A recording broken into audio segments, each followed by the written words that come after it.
Good morning guys, welcome back to my channel. അങ്ങനെ Dude film കണ്ടിരിക്കുകയാണ്. പ്രദീപ് രംഗനാഥൻ അഭിനയിച്ച, കീർത്തീശ്വരനാണ് അതിൻ്റെ ഡയറക്ടർ. പിന്നെ മമിത ബൈജുണ്ട് മലയാളത്തിൽ നിന്നും.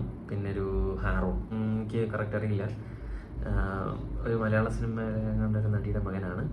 പിന്നെ വരുന്നത് ശരത് കുമാർ. ശരത് കുമാറിനകത്തിടയിൽ ഒരു ക്യാരക്ടർ കൈകാര്യം ചെയ്യുന്നുണ്ട്. ക്ലൈമാക്സോടൊക്കെ വരുമ്പോഴത്തേക്ക് ശരത് കുമാർ ഇങ്ങനെ പൊളിച്ചെടുക്കും. പിന്നെ സിനിമ എങ്ങനെയുണ്ടെന്ന് ചോദിച്ചാൽ എനിക്കൊരു ആവറേജ് ഫിലിമായിട്ടാണ് ഫീൽ ചെയ്തത്. ഒരു ടോം ആൻഡ് ജെറി ഫിലിം, നമ്മുടെ പ്രദീപ് രംഗനാഥൻ്റെ ഡ്രാഗൺ ലവ് ടുഡേ കണ്ടവർക്ക് മനസ്സിലാവും.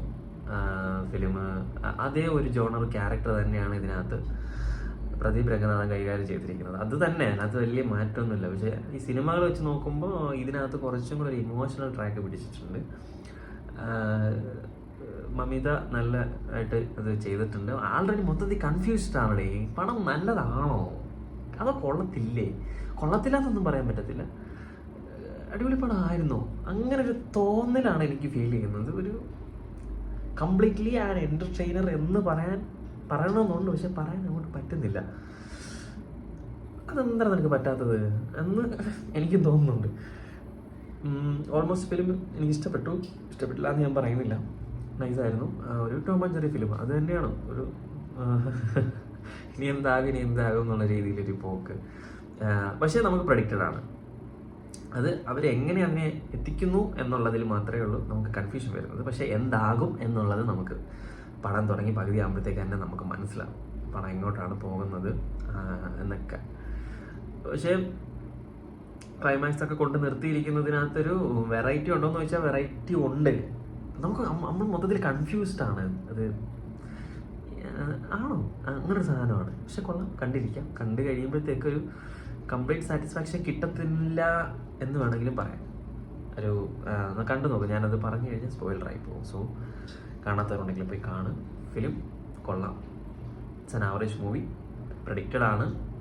പിന്നെ മമിത നന്നായിട്ട് അഭിനയിച്ചിട്ടുണ്ട്. എല്ലാ സീനുകളും നല്ല രീതിയിൽ കൈകാര്യം ചെയ്തിട്ടുണ്ട്. പുള്ളിക്കാരിയുടെ പോർഷൻ എല്ലാം പുള്ളിക്കാരി സൂപ്പറായിട്ട് ചെയ്തിട്ടുണ്ട്.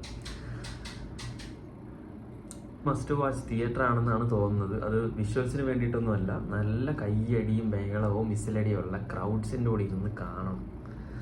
എന്നാലേ നമുക്കതിനകത്ത് കോമഡി കാര്യങ്ങളൊക്കെ വരുമ്പോൾ പൊട്ടി ചിരിക്കാൻ പറ്റത്തുള്ളൂ. ഓഡിയൻസിൻ്റെ ചിരി കേട്ട് നമുക്ക് ചിരി വരാം.